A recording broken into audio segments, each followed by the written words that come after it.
Junior ఎన్టీఆర్తో ఉన్న గ్యాప్ను తగ్గించుకునేందుకు లోకేష్ ప్రయత్నాలు చేస్తున్నారని అర్థమవుతోంది. అటు జూనియర్ ఎన్టీఆర్ సైతం లోకేష్ విషయంలో తన మనసు మార్చుకున్నట్లు స్పష్టమవుతోంది.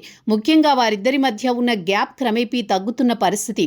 ఇటీవల అనంతపురం జిల్లా పర్యటనలో లోకేష్ తన మామ నందమూరి హరికృష్ణను ఆకాశానికి ఎత్తేశారు. ఆపై జూనియర్ ఎన్టీఆర్ పార్టీలోకి వస్తే రెడ్ కార్పెట్ వేస్తామని ఓపెన్గానే ప్రకటనలు ఇస్తున్నారు. అదే సమయంలో జూనియర్ ఎన్టీఆర్, చంద్రబాబు, లోకేష్ నందమూరి బాలకృష్ణ విషయంలో స్పందిస్తున్నారు. పుట్టినరోజుతో పాటు ప్రత్యేక దినాల సమయంలో పలకరిస్తున్నారు. నారా చంద్రబాబు, నందమూరి బాలకృష్ణతో జూనియర్ ఎన్టీఆర్కు విభేదాలనేవి ఎప్పటినుంచో ఉన్నట్లు వార్తలొచ్చాయి. ప్రధానంగా 2009లో టీడీపీకి మద్దతుగా ప్రచారం చేశారు జూనియర్. ఆ ఎన్నికల తర్వాత స్పష్టమైన మార్పు కనిపించింది. ముఖ్యంగా రాజ్యసభ సభ్యుడిగా ఉన్న నందమూరి హరికృష్ణ అప్పట్లో సమైక్యాంధ్రకు మద్దతుగా తన పదవికి రాజీనామా చేశారు. ఆ సమయంలో చంద్రబాబుకు కనీసం మాట కూడా చెప్పకుండా రాజీనామా చేసినట్లు ప్రచారం జరిగింది. అయితే సమైక్యవాదిగా చంద్రబాబు హరికృష్ణతో రాజీనామా చేయించారని అప్పట్లో తెగ ప్రచారం నడిచింది. చంద్రబాబును తెలంగాణ వ్యతిరేకిగా చూపించే క్రమంలో హరికృష్ణ కావాలని ఆ పని చేశారన్న అనుమానం చంద్రబాబులో ఉంది. దీంతో హరికృష్ణ అప్పట్నుంచి చంద్రబాబుతో దూరంగా ఉంటూ వచ్చారు. ఇంతలోనే ఆయన అకాల మరణం చెందారు. హరికృష్ణ మరణం తర్వాత జూనియర్ ఎన్టీఆర్ కండగా నిలబడ్డారు చంద్రబాబు, బాలకృష్ణ. అయితే ఇంతలో లోకేష్ ఎంట్రీతో సీన్ మారింది. జూనియర్ ఎన్టీఆర్ ప్రోత్సాహంతో రాజకీయాల్లోకి వచ్చి టీడీపీ టికెట్ దక్కించుకున్న కొడాలి నాని వైసీపీలో చేరారు. దీంతో వారి మధ్య దూరం మరింత పెరిగింది.